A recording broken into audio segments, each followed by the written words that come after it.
嗓子发痒咳嗽怎么办？徐大道，耳鼻咽喉头颈外科副主任医师。这个嗓子发痒咳嗽，那么这个的因素非常多，像我们大部分情况呢就是由咽炎引起的，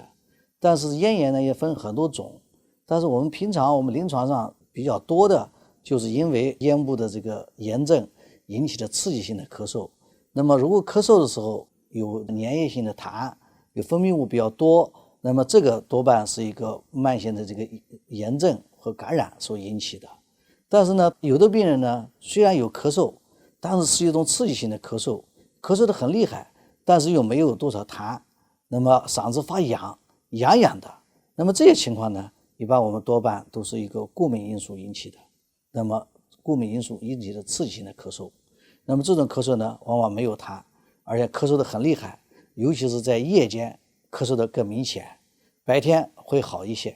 像这样的情况的治疗呢，我们不单单只能是按照常规的这个咽炎进行治疗，我们应该要进行抗过敏的治疗，同时还要对症处理。专家提示：一、嗓子发痒咳嗽的因素非常多，大部分情况是由咽炎引起的。二、如果咳嗽时有粘液性的痰，分泌物比较多，可能是慢性的炎症和感染引起的。